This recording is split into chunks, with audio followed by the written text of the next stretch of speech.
Hello, friends and neighbors. Welcome to the Sunny Side of Life Bible in a Year experience.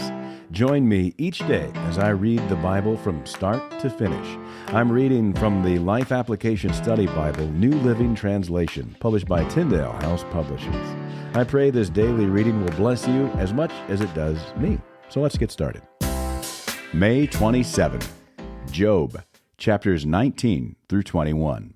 Then Job spoke again. How long will you torture me? How long will you try to crush me with your words? You have already insulted me 10 times.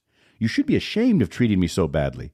Even if I have sinned, that is my concern, not yours.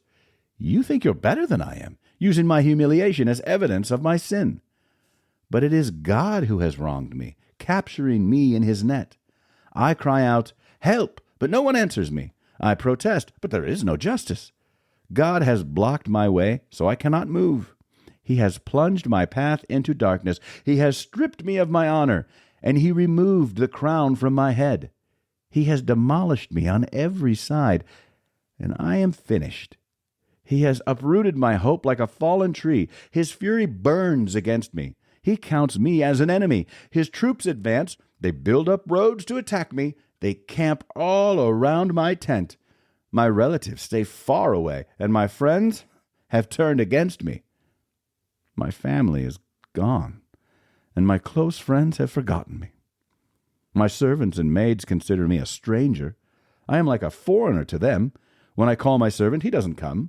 I have to plead with him. My breath is repulsive to my wife. I am rejected by my own family. Even young children despise me. When I stand to speak, they turn their backs on me. My close friends detest me. Those I loved have turned against me. I have been reduced to skin and bones, and have escaped death by the skin of my teeth. Have mercy on me, my friends, have mercy, for the hand of God has struck me. Must you also persecute me like God does? Haven't you chewed me up enough? Oh, that my words could be recorded. Oh, that they could be inscribed on a monument, carved with an iron chisel and filled with lead, engraved forever in the rock. But as for me, I know that my Redeemer lives, and he will stand upon the earth at last. And after my body has decayed, yet in my body I will see God. I will see him for myself. Yes, I will see him with my own eyes. I am overwhelmed at the thought.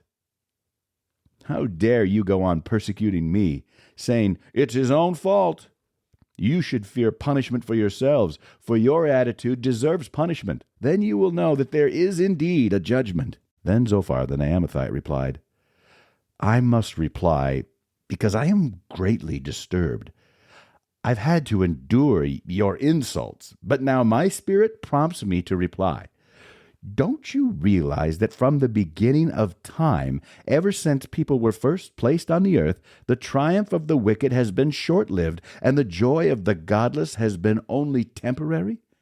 Though the pride of the godless reaches to the heavens, and their heads touch the clouds, yet they will vanish forever, thrown away like their own dung. Those who knew them will ask, where are they? They will fade like a dream and not be found. They will vanish like a vision in the night. Those who once saw them will see them no more. Their families will never see them again. Their children will beg from the poor, for they must give back their stolen riches.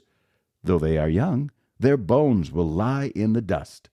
They enjoyed the sweet taste of wickedness, letting it melt under their tongue. They savored it, holding it long in their mouths. But suddenly the food in their bellies turned sour, a poisonous venom in their stomach. They will vomit the wealth they swallowed. God won't let them keep it down. They will suck the poison of cobras. The viper will kill them. They will never again enjoy streams of olive oil or rivers of milk and honey. They will give back everything they worked for. Their wealth will bring them no joy, for they oppressed the poor and left them destitute. They foreclosed on their homes. They were always greedy and never satisfied. Nothing remains of all the things they dreamed about.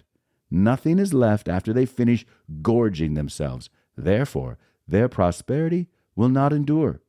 In the midst of plenty they will run into trouble and be overcome by misery. May God give them a bellyful of trouble. May God rain down his anger upon them. When they try to escape an iron weapon, a bronze-tipped arrow will pierce them. The arrow is pulled from their back, and the arrowhead glistens with blood. The terrors of death are upon them. Their treasures will be thrown into deepest darkness. A wildfire will devour their goods, consuming all they have left. The heavens will reveal their guilt, and the earth will testify against them. A flood will sweep away their house. God's anger will descend on them in torrents. This is the reward that God gives the wicked. It is the inheritance decreed by God. Then Job spoke again. Listen closely to what I am saying. That's one consolation you can give me. Bear with me and let me speak. After I have spoken, you may resume mocking me. My complaint is with God, not with people. I have good reason to be so impatient. Look at me and be stunned. Put your hand over your mouth in shock. When I think about what I am saying, I shudder. My body trembles.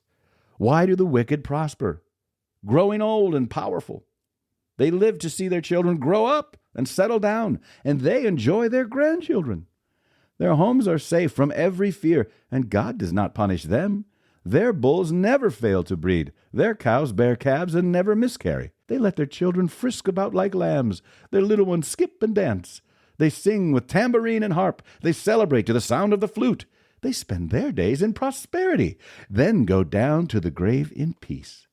And yet they say to God, Go away. We want no part of you and your ways. Who is the Almighty, and why should we obey him? What good will it do us to pray? They think their prosperity is of their own doing, but I will have nothing to do with that kind of thinking. Yet the light of the wicked never seems to be extinguished. Do they ever have trouble? Does God distribute sorrows to them in anger? Are they driven before the wind like straw? Are they carried away by the storm like chaff? Not at all. Well, you say, at least God will punish their children. But I say he should punish the ones who sin, so that they understand his judgment. Let them see their destruction with their own eyes. Let them drink deeply of the anger of the Almighty. For they will not care what happens to their family after they are dead. But who can teach a lesson to God, since he judges even the most powerful? One person dies in prosperity, completely comfortable and secure, the picture of good health, vigorous and fit.